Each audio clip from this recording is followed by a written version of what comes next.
자, 여러분 안녕하세요. 자, 여러분 매경 테스트 경제학 제14강 강의를 시작하도록 하겠습니다. 자, 이번 시간에는요, 우리 조세에 대해서 한번 살펴보도록 하겠습니다. 자, 우리가 시장 실패에 대해서 지난 시간까지 살펴봤잖아요. 사실 시장 실패 요인은 시장의 기구가 제대로 제 기능을 잘 못해서 발생하는 사회적 후생 손실이다. 이렇게 생각하시면 되겠는데요. 자, 이번 시간에는요, 어떻게 보면 정부가 시장에 개입을 해서 조세 부과를 통해서 개입을 하게 되는데 그로 인해 발생하는 여러 가지 효과, 어떻게 보면 시장의 왜곡을 초래하는 효과라고 생각하실 수 있겠습니다. 보통은 이제 경제학 교과서에서는 수요 공급을 배운 다음에 수요 공급에 관련된 응용할 때 거기서 많이 얘기하는데요. 자, 여기서는요, 그 이후에 또 우리가 한번 살펴보는 내용이라고 보시면 되겠습니다. 자, 조세를 부과했을 때 얻게 되는 발생하는 소득 분배에 대해서 살펴보도록 할 텐데요. 자, 먼저 보셔야 될 게 조세를 부과하게 되면 후생 손실이라는 효율성에 어떤 영향을 미칠 것인가 그거를 살펴보도록 할게요. 자, 우리 조세라고 하면요, 텍스 이렇게 쓰게 되는데 여러분 세금 내고 싶어 하는 사람이 어디 있겠습니까? 없어요, 없어. 그래서 세금이라는 폭탄이 이렇게 쿵 하고 떨어지게 되면요, 세금을 내기 싫어서 도망 다닌단 말입니다. 그 과정에서 발생하는 여러 가지 비효율성이 발생하게 되는데 이러한 비효율성을 뭐라 그런다? 맞습니다. 초과 부담이다. 이렇게 보시면 될 것 같습니다. 네, 이해하시겠죠? 자, 조세를 부과하게 되면 후생 손실이라는 초과 부담이 거기 생긴다라고 보시면 될 것 같고요. 자, 초과 부담은요, 이름에도 나와 있는 것처럼 조세 부과를 하게 되면 여기 나와 있는 것처럼 소비자와 생산자가 조세 부담을 치르게 돼요. 근데 자신들이 부담하게 된 게 정부의 조세 수입보다 훨씬 더 많이 초과해서 부담을 진다 해서요, 이름이 초과 부담 이렇게 해놨어요. 그래서 excess burden이다 이렇게 얘기를 하게 되는데요.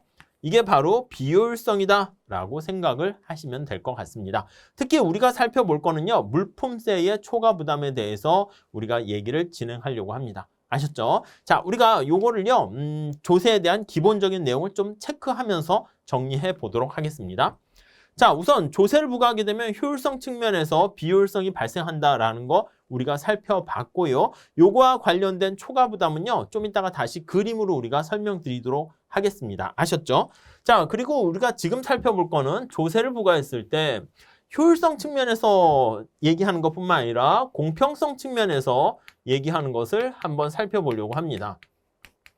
공평성 측면에서 문제가 어떻게 발생하는가 그거를 살펴보려고 해요. 자, 그러면 1번 첫 번째 보시면 조세의 전가와 귀착 이렇게 돼 있어요. 여러분, 조세라는 폭탄이 떨어지게 되면 누가 그것을 부담합니까? 라고 하면요, 세금을 부과하게 되면 누군가에게 떠넘기게 돼요. 그래서 귀착이라는 게 실질적으로 부담하게 되는 사람이 누군가 그걸 보게 되는 것입니다. 자, 우리 여기 한번 체크해 볼게요.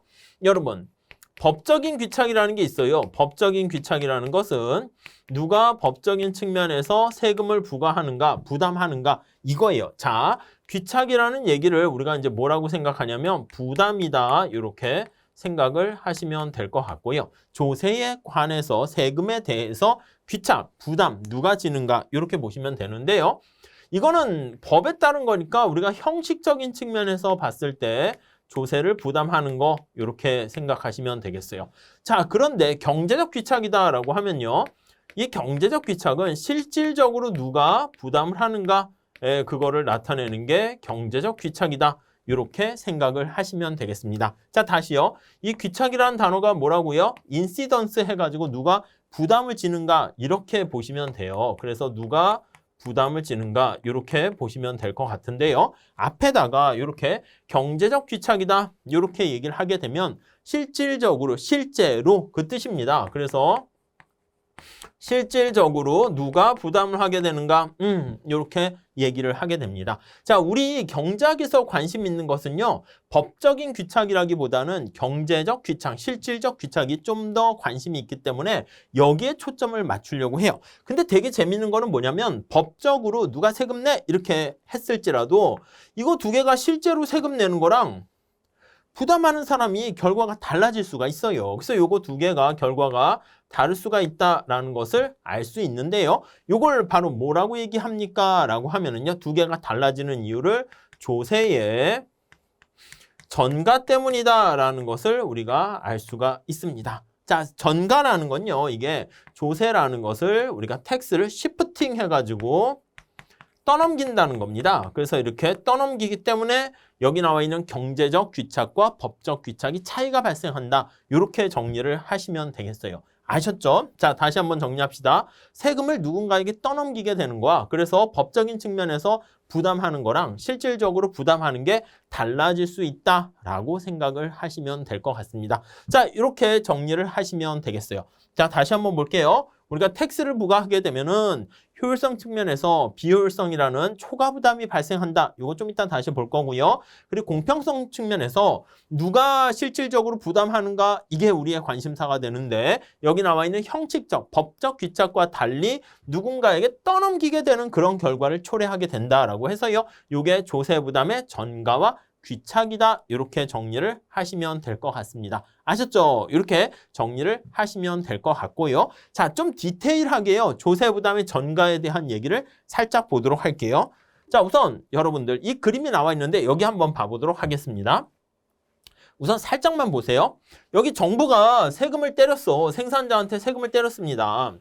세금을 때렸는데 생산자가 그거를 실질적으로 다 부담할 수 있겠지만은 그렇게 실질적으로 다 부담하는 게 아니라 누구한테 떠넘겨요. 여러분 생각해 보세요. 아이스크림 만드는 생산자에게 정부가 세금을 부과했어요. 그럼 아이스크림을 생산하는 사람들 입장에서는 이거를요 자기 혼자 다 조세를 부담하려고 하지 않습니다. 어떻게 합니까? 하면 이걸 떠넘긴다고요. 어떻게 떠넘깁니까? 라고 하면은요 이거를 소비자한테 가격 인상으로 떠넘기게 됩니다. 그래서 상품 가격이 상승하게 되는 결과를 초래하게 되는데 이게 소비자한테 떠넘긴다? 여기 나와 있는 것처럼 앞에 여기 보시면 가치 창출의 흐름이 어떻게 되냐면 이쪽으로 흘러가는 거예요. 살짝 그림을 요거 한번 그려보세요. 이렇게 그려보시면 밸류가 이렇게 창출되는 흐름이 이런 쪽으로 흘러가고 있습니다. 자, 여기 생산자가 있어요. 모자를 쓰고 이렇게 있다라고 한번 해보도록 하겠습니다. 자, 이랬을 때 여기 텍스라는 폭탄이 꽝 떨어졌어. 자, 이 사람이 모자를 쓰고 있으니까 이쪽이 앞쪽입니다. 그랬을 때 이 사람이 앞에다가 이렇게 전가시키는 거예요. 그래서 이거를 전전 이렇게 얘기합니다. 전전, 앞전자를 쓰는 거예요. 그래서 forward라는 말을 써요. 그래서 앞전자 쓰고 전가시킨다의 전자를 써요. 그래서 전전이라는 얘기는 소비자에게 떠넘기는 거야. 여기 소비자가 있죠. 야, 소비자, 내가 말이야 세금 폭탄 맞았는데 가격을 올리도록 하지. 이렇게요. 그 소비자가 일부는 아 뭐야 안 먹어 해가지고 소비를 줄이는 경우도 있긴 하겠지만은 일부 많은 소비자들은 어떻게 됩니까? 어쩔 수 없이 그냥 부담하는 사람도 있을 거 아니겠습니까? 그래서 이렇게 떠넘기게 되면 소비자에게 떠넘겼다. 가치가 이쪽으로 창출되니까 전전 이렇게 보시면 되겠고요. 때로는요 이거를요 소비자한테 떠넘기려고 했더니 소비자가 야, 그러면 우리 물건 안 살 줄 알아? 이렇게 겁을 주는 거야. 그러니까 생산자 입장에서는 앞으로 떠넘기지 못하고 뒤로 떠넘기는 결과를 초래할 수가 있어요. 그래서 그것을 우리가 뒤로 떠넘겼다 해서 후전이다. 이렇게 얘기를 합니다. 그래서 만약에 여러분들 생각해 보세요. 백화점에 정부가 세금을 때렸어. 그러면 백화점을 운영하는 백화점 입장에서는 아 뭐야 이거 우리 혼자 부담하기 그러네. 그럼 어떻게 하냐면 거기 이제 백화점에 거기 매장을 이제 줄 거 아닙니까? 거기 들어오는 조그만 업체들에게 물론 그것도 대기업일 수 있겠죠. 생산 요소 공급하는 노동자라든가 자본가에게 뒤에 세금을 떠내는 거야. 아니면 매장의 임대료를 올린다거나 아니면 여기 나와 있는 기업 입장에서 생산자 입장에서요 세금 폭탄을 맞게 되면은 이렇게 얘기하는 거지. 아, 노동자님 안녕하십니까? 아, 예, 안녕하세요. 기업님. 이렇게 되겠죠? 아유, 제가 세금 폭탄을 맞았는데 이거 어떻게 해야 될지 모르겠어요. 이렇게 되면은 노동자들이 힘이 약하면 어떻게 되겠습니까? 아, 저기 그러면 회사님 제가 좀 일부는 부담할게요. 해가지고요. 노동자들이 받는 여기요. L과 K가 있을 거 아닙니까? 노동자들이 받는 임금이 떨어지는 거야. 그래서 임금이 하락으로 인해 가지고 이렇게 부담을 떠안을 수가 있고요. 자본의 가격도 하락하게 되는 겁니다. 그래서 이게 바로 생산 요소의 가격이 하락하게 되는데 이 사람의 입장을 보시면 이쪽이 앞이잖아. 그러니까 뒤로 떠넘긴다 해가지고요. 그것을 후전 이렇게 얘기를 하게 됩니다. 네, 이해하실 수 있으시겠죠? 앞으로 떠넘기는 걸요, 전전 이렇게 얘기하고요. 뒤로 떠넘기는 것을 후전 이렇게 얘기를 하게 되는 것입니다. 아셨죠? 이걸 좀 잘 정리해서 체크하시면 될 것 같습니다. 자, 다시 한번 정리하겠습니다. 세금을 부과했을 때 이 사람이 가치 창출이 이쪽으로 흘러가는 데 있어서요. 이쪽으로 앞으로 떠넘기면 전전, 주로 이제 소비자 쪽에 해당하는 게 전전이고요. 뒤에 생산 요소 공급자에게 뒤로 떠넘긴다라고 하면 그게 바로 후전 이렇게 생각을 하시면 될 것 같습니다. 이렇게 정리하시죠. 자, 그 다음에 여기 한번 볼게요. 여기 보시면 생산자한테 세금을 때렸어. 조세 폭탄을 때렸는데 이 소전이라는 것은 뭐냐면 앞으로 전가시키지도 않고 뒤로 전가시키지도 않는 상태를 우리가 소전이다 이렇게 얘기합니다. 이해하시겠습니까? 이 말 그대로 소화를 시킨 거야. 소전을 시켜가지고 이쪽으로 어느 누구에게도 전가를 시키지 않는 경우를 소전 이렇게 얘기하고요. 자, 생산자인데 여기 또 생산자잖아. 이게 도대체 뭡니까? 그렇죠. 우리가 현대자동차라고 하면 이게 최종 물건을 만드는 생산자 아니면 빵 공장이다라고 하면 이게 빵 생산 공장이고요. 요거는 이제 원료를 만드는 거야. 밀가루를 만드는 제분업자라고 할게요. 그러니까 제분업자에게 쾅 세금을 때리게 되면 제분업자가 그 조세 부담을 앞에 빵 공장에게 떠넘기는 거야. 아유, 정부의 세금이 부과됐으니까 너무 힘들어요. 그래가지고 밀가루 만든 거에 납품 단가를 올려버리는 거죠. 이게 바로 이렇게 떠넘긴다. 전전 이렇게 생각하시면 되겠고요. 이게 뒤로 떠넘깁니다. 이건 뭐예요? 밀가루를 만드는 제분업자 입장에서 봤을 때는요. 이 물건을 납품하는 화살표는 이렇게 해서 떠넘긴다고 했는데 흐름은 이쪽으로 흘러가는 거죠. 이게 화살표 방향이니까. 그래서 이쪽으로 가게 되는 건데 뒤로 떠넘긴다 해서 후전 이렇게 얘기합니다. 밀가루 생산을 하는 농부들에게 가격을 전가시키는 거예요. 아유, 납품 단가를 후려친다 이런 말 들어보셨잖아요. 그래서 가격을 좀 더 싸게 넘겨라 이렇게 얘기를 하는 게 바로 후전이다 이렇게 생각을 하시면 되겠습니다. 아셨죠? 자, 그 다음에 한번 또 볼게요. 생산자가 앞에 있는 생산자에게 일부 조세 부담을 전가시켰습니다. 이게 전전 이렇게 생각하시면 될 것 같고요. 여기에서 한번 전가시킨 거를 또 다시 전가시킨다 이걸요. 다시갱자를 써가지고 갱전이라는 말을 씁니다. 그러니까 전전전 하기에는 좀 그렇잖아. 그래서 그냥 갱전 이런 표현을 사용하게 된다. 라고 보시면 될 것 같습니다. 아셨죠? 자, 그리고 마찬가지요. 후전인데 이게 뒤로 넘기게 되는데 이것도 역시 다시갱자를 써서 후전이라는 말, 다시갱자 써서 후전인데 갱전 이렇게 사용하게 됩니다. 자, 그래서 정부가 세금을 부과하게 되면은 우리가 형식적으로 법적으로 이제 누가 부담하느냐 이렇게 얘기를 할 수 있는데 딴 사람한테 떠넘겨요. 그게 바로 조세의 전가다 이렇게 보시면 되겠습니다. 뭐 쉽게 보시면 이렇게 보시면 돼요. 만약에 제가 아이유랑 이제 밥 먹을 기회가 있었어요. 그래가지고 정부가 밥 먹을 때 세금을 얼마 부담하세요. 뭐 이렇게 해서 폭탄이 떨어졌어. 그럼 원래 반반 부담할 수도 있는데 제가 밥을 먹었어요. 그래서 밥값을 제가 냈어요.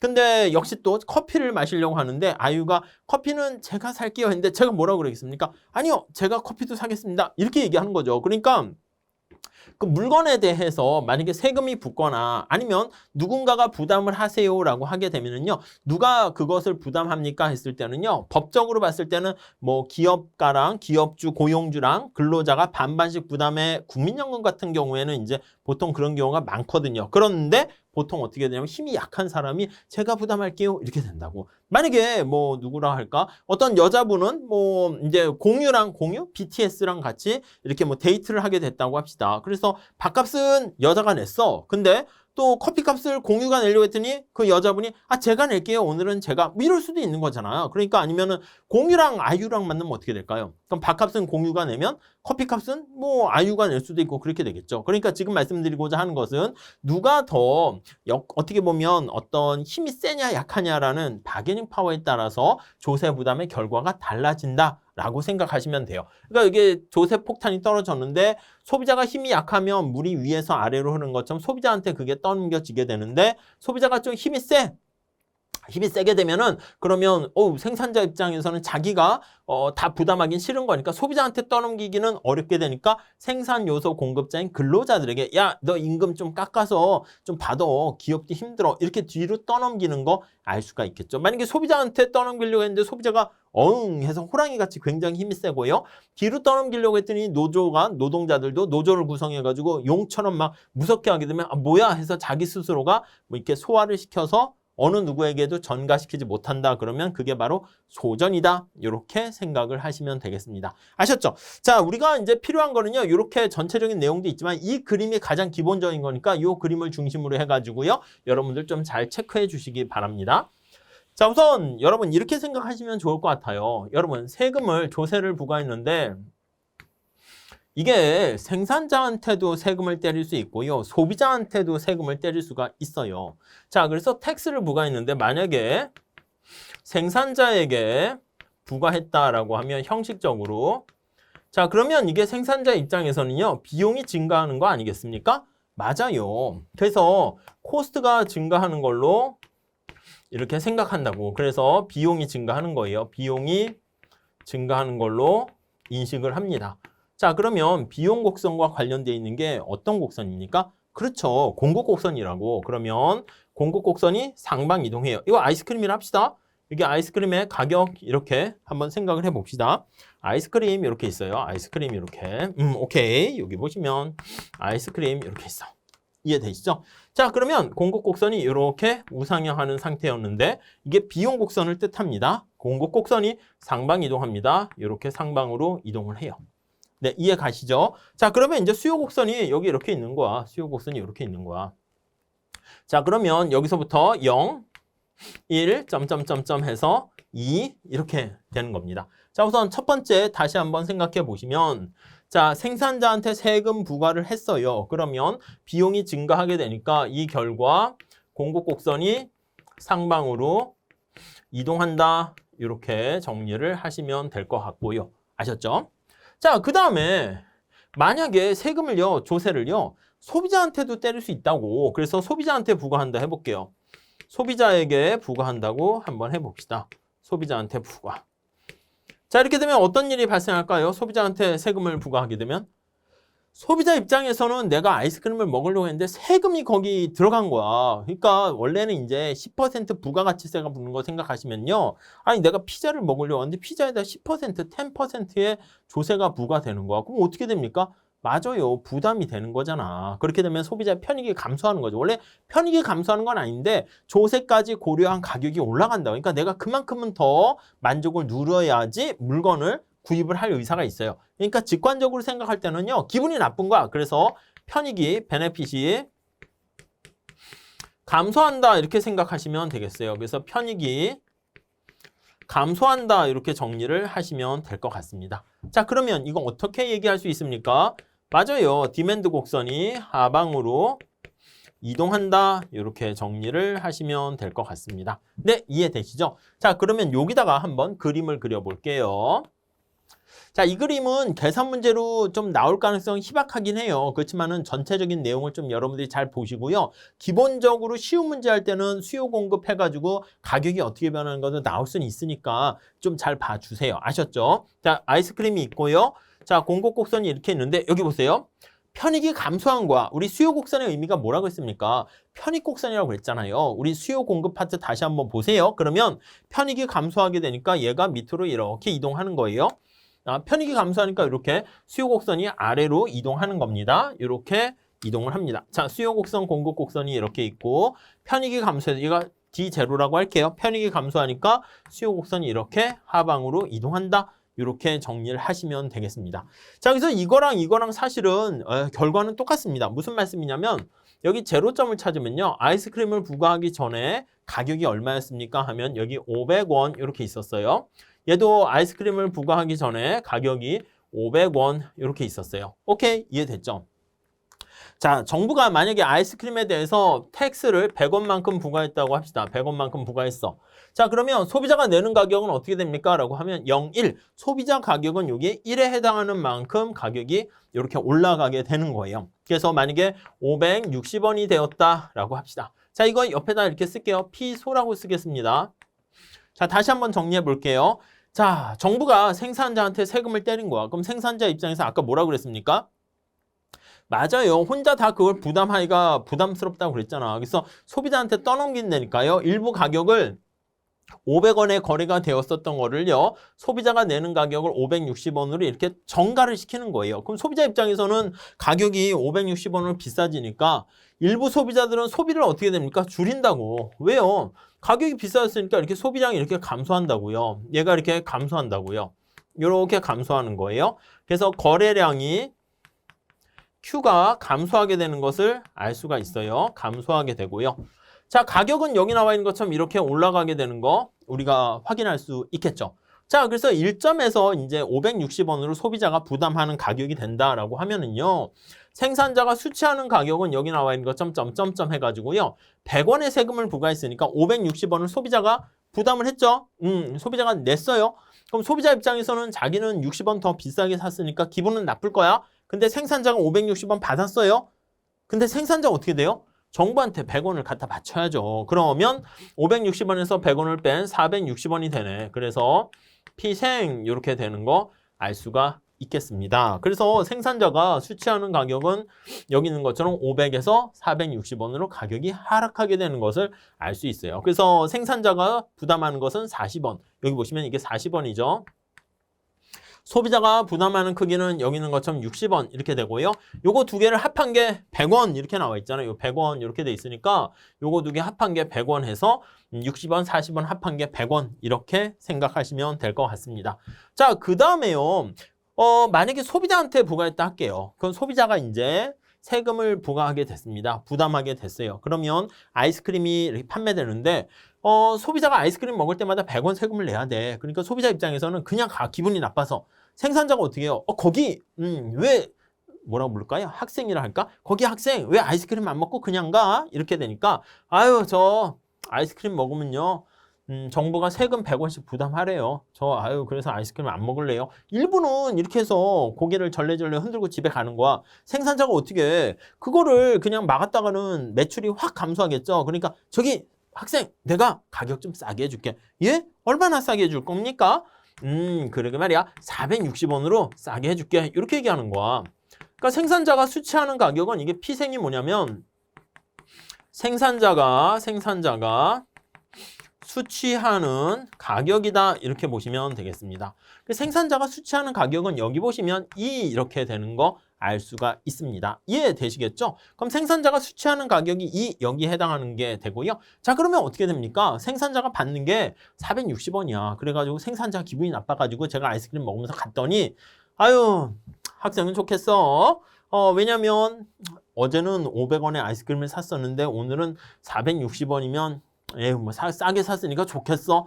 아니요, 제가 그럼 가다가 뭐라고 그러겠습니까? 저기요, 첫 번째 저는요 학생이 아니고요. 둘째는요 저는요 460원의 아이스크림을 샀지만 여기다가 정부한테 100원의 세금을 갖다 바쳐야 되잖아요. 그러면 100원의 세금은 어떻게 돼? 여기서부터 이만큼이 이제 100원의 세금을 갖다 바치. 이 높이는 다 똑같습니다. 그래서 여기 1에 해당하는 게 바로 소비자가 지불하는 가격입니다. 그래서 여기 점점점점 보시면은 이게 560원이 된다라는 것을 알 수 있어요. 이게 바로 피소 이렇게 되어 있습니다. 네, 이해되십니까? 자, 그래서 우리가 지금 얘기한 것처럼 여기 나와 있는 460원만큼 소비자가 여기 560원만큼 소비자는 사실 부담하게 되는 것이고 생산자는 460원을 수취하게 되는 것이고 결국 두 개 효과는 어떻게 됩니까? 똑같다는 거 알 수가 있습니다. 그래서 여기 나와 있는 것처럼 생산자가 받는 가격 그로 인해서 이전보다 40원만큼 떨어지게 되었고요. 그 다음 소비자가 지불하는 가격 여기 나와 있는 것처럼 60원만큼 이렇게 올라가게 된 거를 알 수가 있을 것 같습니다. 아셨죠? 자, 그래서 이게 우리가 소비자한테 세금을 때렸느냐, 생산자한테 세금을 때렸느냐에 따라서 생산자한테 때렸으면 공급 곡선이 상방 이동해요. 다시 정리하면 비용이 그만큼 증가했기 때문인데 소비자한테 부과하게 되면 수요 곡선이 하방 이동해요. 왜냐하면 그만큼 편익이 감소했기 때문인데 그때 얻게 된 결과는 똑같습니다. 0, 1, 2, 0, 1, 2 이렇게 똑같게 됐다라는 것을 여러분들 생각하시면 될 것 같습니다. 아셨죠? 이렇게 정리를 해주시면 될 것 같고요. 자, 그랬을 때 우리는요. 실질적으로 누가 부담합니까? 라고 하면은요. 여기 나와 있는 것처럼 소비자가 부담하는 거랑 생산자가 수취하는 게 560원과 460원이잖아. 이게 딱딱 두 개가 맞아 들어갔다라는 것을 알 수가 있을 겁니다.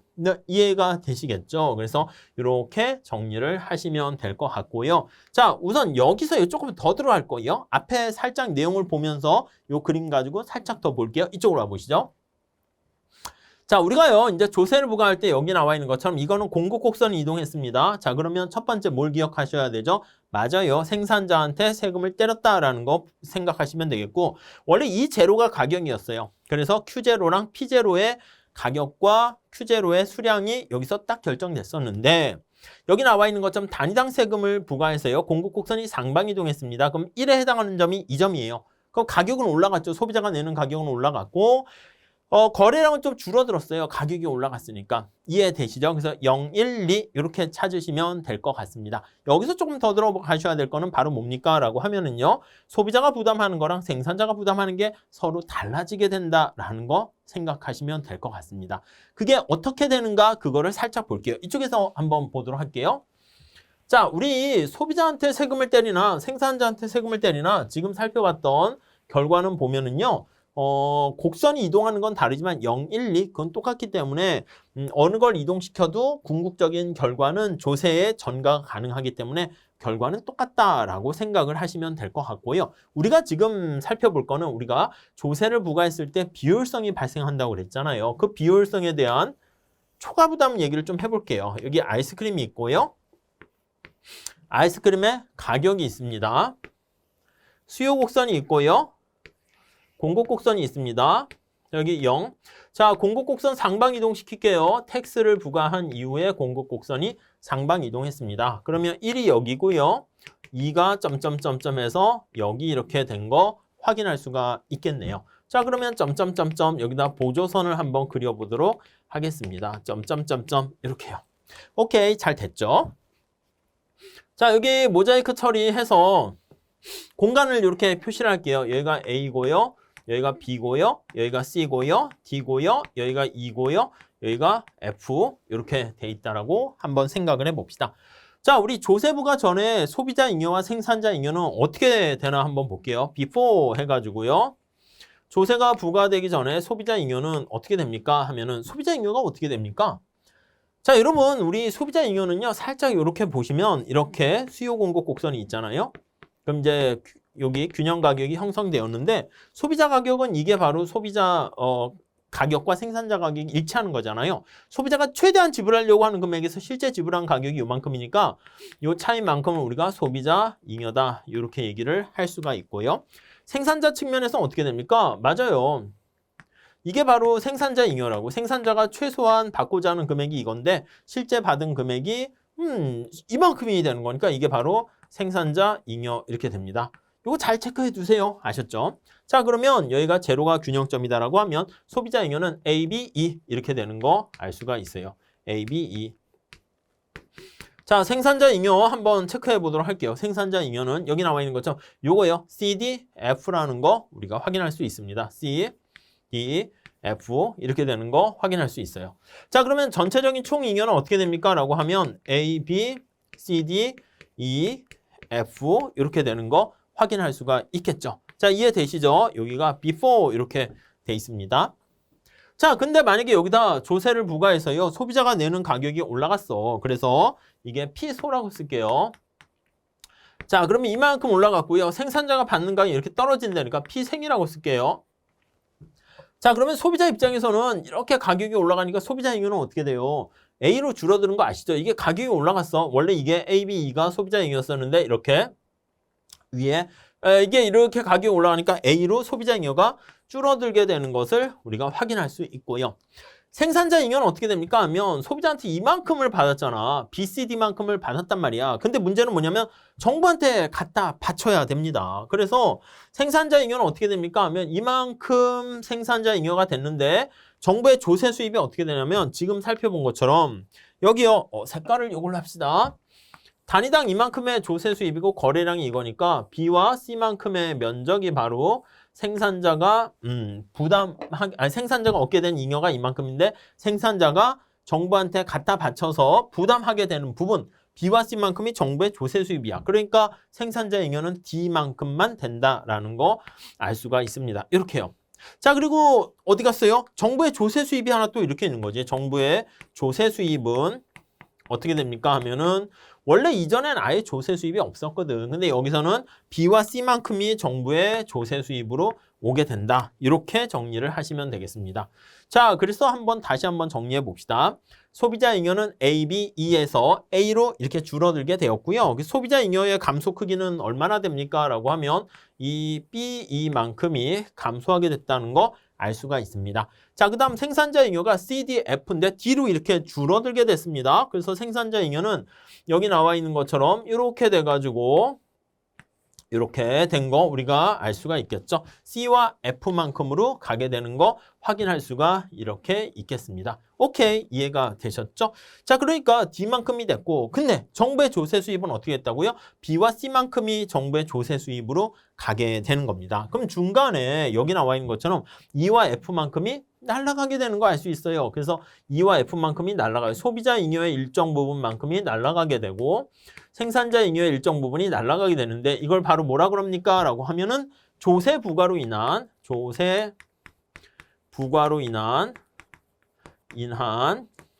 사회 전체적인 후생 손실이다. 이렇게 생각을 하시면 될 것 같고요.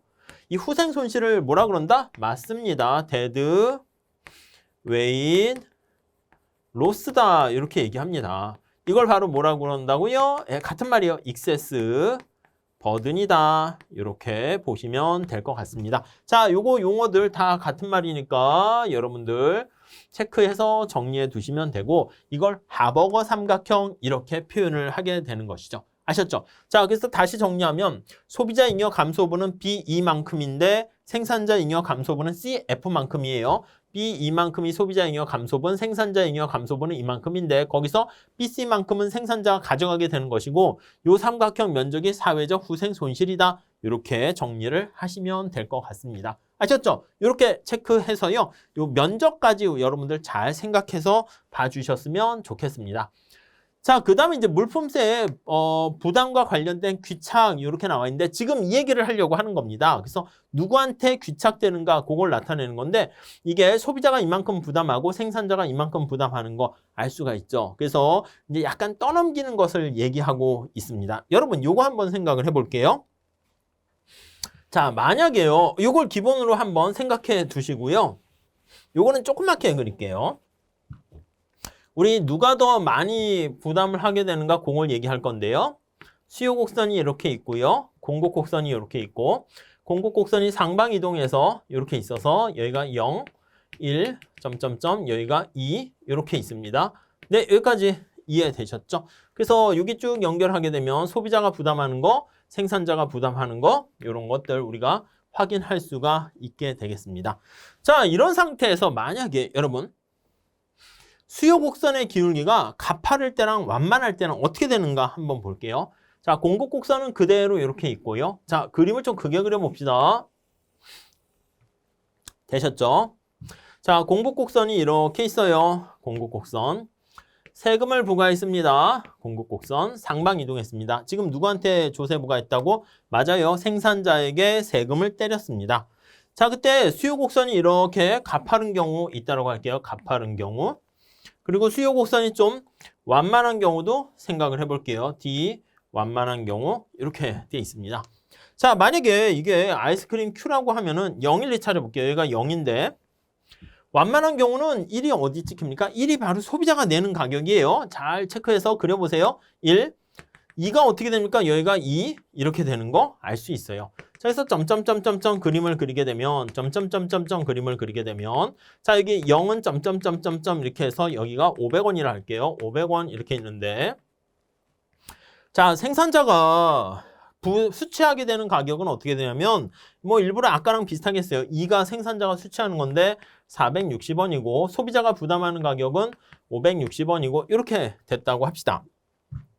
자, 그래서 이게 바로 소비자가 부담하는 가격이고 요게 생산자가 부담하는 가격이라 할게요. 자, 근데 수요 곡선의 기울기가 가파르다 하면은 요게 탄력성이 작은 거 이해되십니까? 왜냐면 가격이 하락했을 때 얘는 소비량이 조금만 증가하는데 얘는 크게 증가하는 거야. 그래서 수요 곡선의 기울기가 가파르면 가파를수록 수요의 가격 탄력성이 작다 이렇게 보시면 돼. 자, 그랬을 때 0, 1, 1 찾으면 얘가 0, 여기가 1입니다. 점점점점점 하고 여기가 2가 되는 거예요. 여기 2. 그래서 1에 해당하는 게 점점점점점 이렇게 되고요. 2에 해당하는 게 점점점점 이렇게 됩니다. 이해 가세요? 그림이 좀 약간 중첩되어 있어서 좀 정신이 없을 수 있는데, 자, 소비자가 내는 가격은 어떻게 됩니까? 여기가 원래 500원이었는데 소비자가 내는 가격이 더 커져. 이렇게 소비자가 내는 가격이 이렇게 커지고요. 그 다음에 생산자가 지불하는 가격은 어떻게 됩니까? 이만큼밖에 안 되는 거예요. 자, 이해되십니까? 이게 세금을 부과하는 건 100원 부과하는 거 똑같이 됐어요. 근데 여기 나와 있는 것처럼 0, 1, 2 한번 생각해 보시면은요. 이게 수요 곡선이 완만할수록 첫 번째 우리가 여기 나와 있는 것처럼 수요 곡선이 완만할수록 거래량이 크게 감소한다는 거 우리가 확인할 수가 있을 겁니다. 자, 여기 한번 정리하시죠. 디맨드 곡선이 완만할수록 Q가 크게 감소합니다. 크게 감소한다라는 것을 우리가 확인할 수 있고요. 네, 이해되시죠? 수요 곡선이 완만할수록 Q가 크게 감소해요. 자, 수요 곡선이 가파르면 Q가 어떻게 됩니까? 조금밖에 감소하지 않네요. 요만큼밖에 감소하지 않습니다. 이렇게요. 네, 이해가 되시죠? 우선 그거 잘 보시고요. 그러면 우리가 앞서 사회적 후생 손실이 요 삼각형이라고 그랬잖아. 요 삼각형이 사회적 후생 손실인데 얘는 사회적 후생 손실이 좀 커요. 네, 한 개의 그림에다 제가 그려서 정신이 없을 수 있긴 하겠지만 여러분들이 따라오실 만해서 하고 있어요. 근데 여기 있는 것처럼 수요 곡선의 기울기가 가파르게 되면 여기 나와 있는 것처럼 이렇게 삼각형의 크기가 좀 작아져요.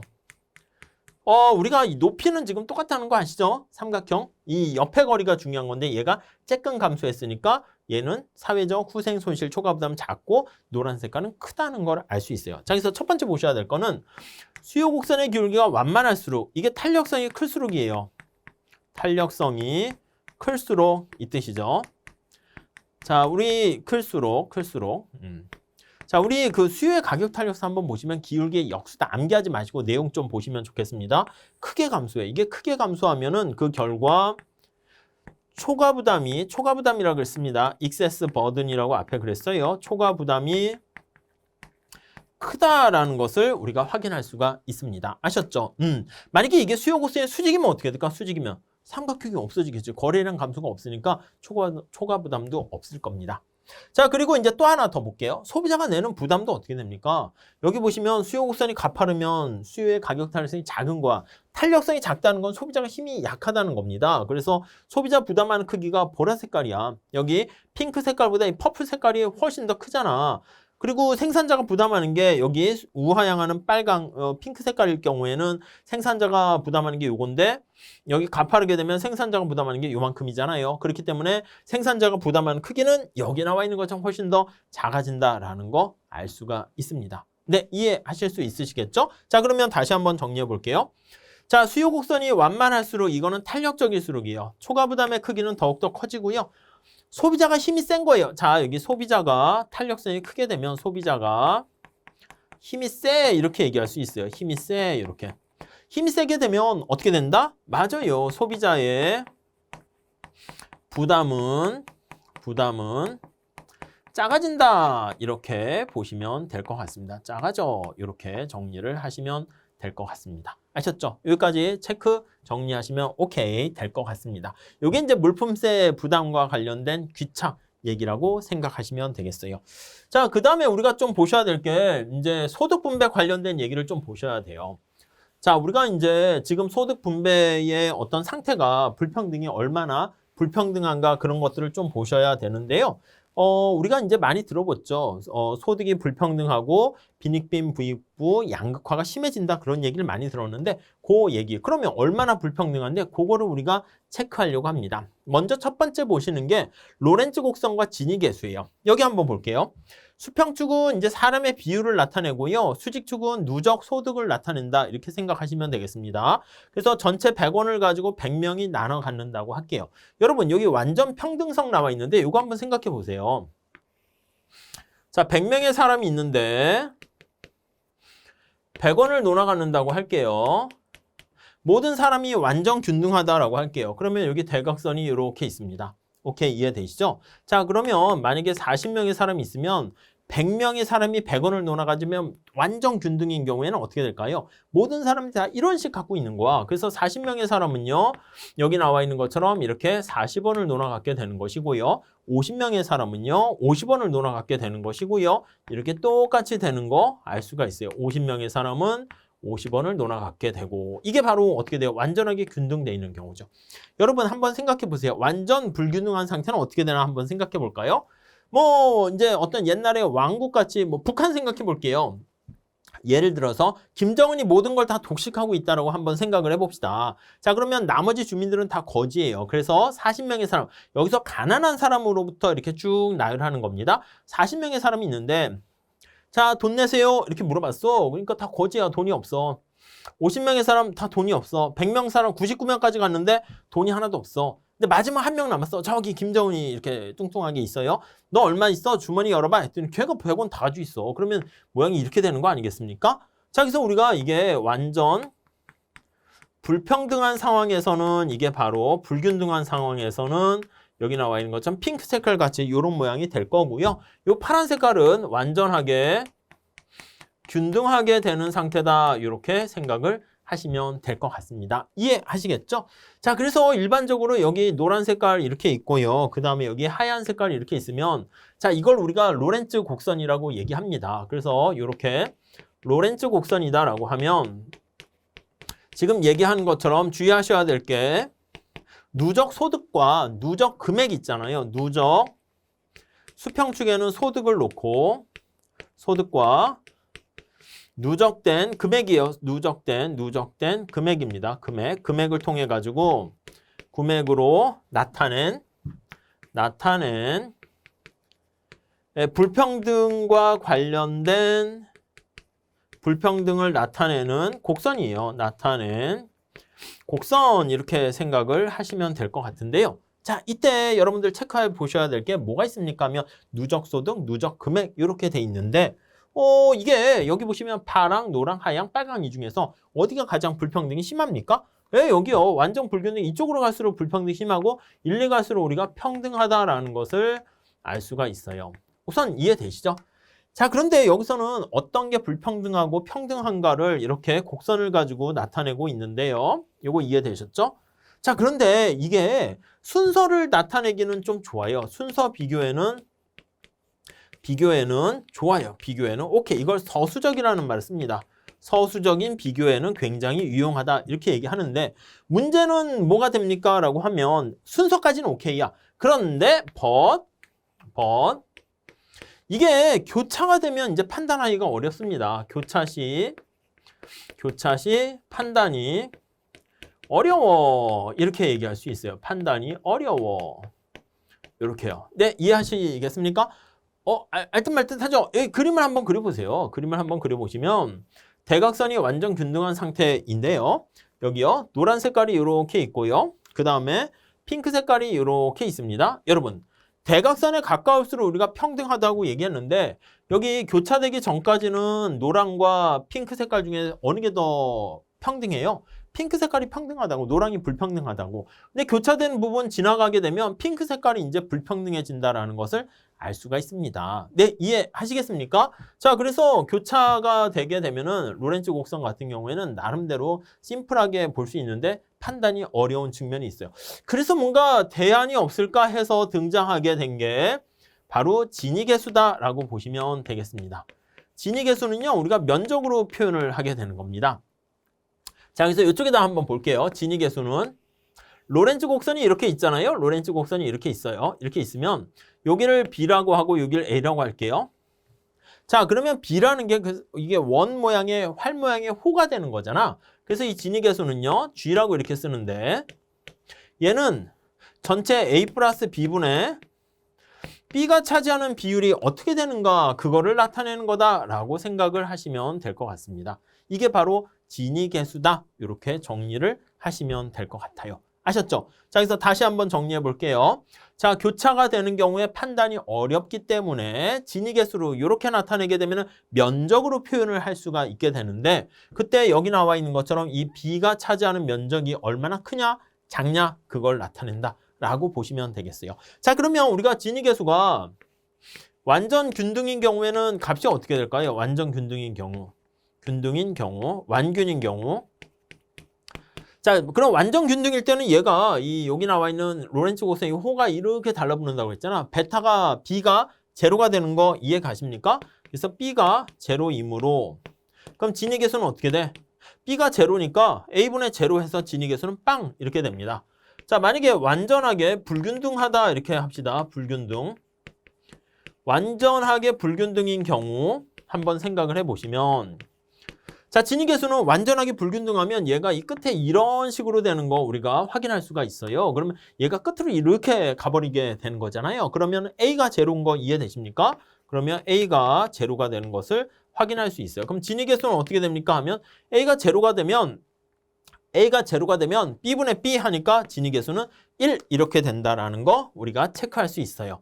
자, 그래서 진위계수는요. 여기 로렌츠 곡선 나와 있는 걸 이용해서 얘는 로렌츠 곡선을 면적으로 이제 표시를 하는 거예요. 면적으로 표현하는 것이다 라고 생각을 하시면 되겠고 로렌츠 곡선과 같이 연결해서 나오는 게 그래도 출제 가능성이 있으니까 신문 기사에서는 늘상 자주 출제되는 게 이제 진위계수 뭐 그러면 이게 어떻게 돼요? 크면 클수록 불평등하다라는 거 알 수 있죠. 완전 균등한 세상에서는 진위계수가 빵이라는 거 알 수 있고요. 로렌츠 곡선까지 이렇게 호가 이렇게 교차되는가 대각선에서 멀어지는가 그걸 가지고 우리가 측정한다라고 보시면 되겠습니다. 이쪽으로 올게요. 이쪽으로 오시면 자, 우리가 이제 로렌츠 곡선이 이게 되는 거니까 이걸 우리가 참고로 보시면서 진위계수 보시면 되겠어요. 그래서 여기 보시면은 수평축의 사람의 비율, 전체 소득의 비율 해가지고 요 완전 평등선 로렌츠 곡선이 되는 거죠. 완전 불평등은 이게 되는 겁니다. 진위계수는 어떻게 된다? 맞아요. A 플러스 B분의 B가 차지하는 음영처리의 활 모양이 어떻게 되는가를 가지고 우리가 진위계수를 나타낸다라고 정리를 하시면 되겠습니다. 자, 그리고 우리가 심플하게 보는 게 10분위 분배율 이런 걸 좀 보셔야 돼. 자, 이것도 신문에 자주 나오는데 자, 우리가 소득 분배를요. 10분위, 5분위 두 개가 있는데 10분위만 하나 잘 보세요. 자, 소득의 단계를 이렇게 1, 2, 3, 4, 5, 6, 7, 8, 9, 10 이렇게 나눴어요. 10단계로 나눠가지고요. 자, 가난한 사람은 40% 이렇게 해서 나타내고요. 하위 40%. 그리고 이제 부자는 이렇게 상위 20% 이렇게 생각을 하시면 될 것 같습니다. 자, 그래서요. 어떻게 되냐면 10분위 분배율은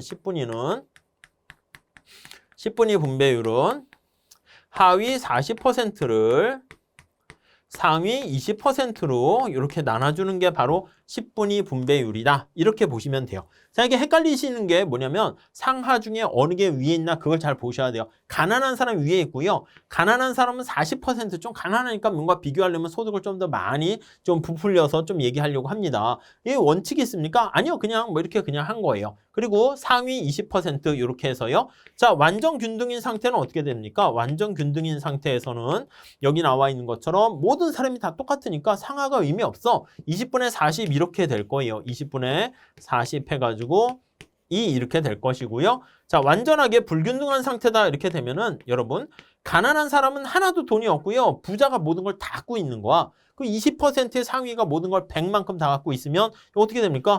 100분의 빵이 되겠죠. 그럼 이거 값은 빵이 된다라고 보시면 되겠습니다. 그래서 완전 균등한 상태랑 완전 불균등한 상태를 우리가 생각을 해본다라고 하면은요. 여기 나와 있는 것처럼 0과 2 이렇게 되는 거 우리가 확인할 수가 있겠습니다. 자, 5분위 분배율은요. 이거는 우선 하지 마세요. 10분위 분배율이 있고 5분위가 있는데 5분위는 상하가 뒤바뀝니다. 헷갈리시면 안 되기 때문에 10분위로 해주세요. 상하가 뒤바뀌고 하위가 10분위 분배율은 40%인데 여기 보시면 상위가 20% 이렇게 있잖아요. 근데 5분위 분배율은 상하가 뒤바뀌고 상하가 둘 다 20%다라는 거에 초점을 맞추시면 될 것 같습니다. 아셨죠? 그래서 지금 살펴본 것처럼 우리가 소득 분배 불평등 관련해서요. 로렌츠 곡선을 중심으로 해가지고 지금 말씀드린 10분위 분배율과 5분위 분배율에 대해서 잘 정리해 주셨으면 좋겠습니다. 자, 그래서요, 우리가 이번 시간에는요, 조세를 부과했을 때 실질적인 귀착, 경제적 귀착이 어떻게 되는가에 초점을 맞췄고요. 수요 공급 가지고 얘기했을 때 물품세 가지고 봤을 때요. 우선 조세를 부과하게 되면 공급자에게 부담 하나, 소비자한테 부과 하나 그 효과는 똑같다는 거 우리가 확인할 수 있었고요. 그리고 공급 곡선이 이동하냐 수요 곡선이 하방 이동하냐 똑같은데 실질적인 귀착은 같은데 아무튼 거래량이 줄어들게 되면은 초과 부담이라는 게 발생한다까지 봤습니다. 그리고 수요 곡선이 완만하면 완만할수록 탄력성이 큰 거잖아요. 수요의 가격 탄력성이 크면 소비자가 힘이 센 거잖아요. 그로 인해 가지고 거래량이 크게 줄어들고 그로 인해서 사회적 후생 손실도 커지고요. 소비자가 힘이 센 거니까 생산자가 부담하는 게 소비자가 부담하는 것보다 훨씬 더 커진다라는 거 거기까지 정리하시면 되겠습니다. 그리고 소득 분배와 관련된 불평등에서요. 로렌츠 곡선을 중심으로 잘 보시고요. 그 다음에 예, 맞습니다. 진위 계수까지 더 나가서 10분위 분배율하고 5분위 분배율 이렇게 정리하시면 될 것 같습니다. 아셨죠? 자, 정리 잘 해주시고요. 이렇게 해서 미시 파트까지는 마무리 짓도록 하겠고요. 다음 시간에 이제 거시경제학 이렇게 들어가도록 하겠습니다. 감사합니다.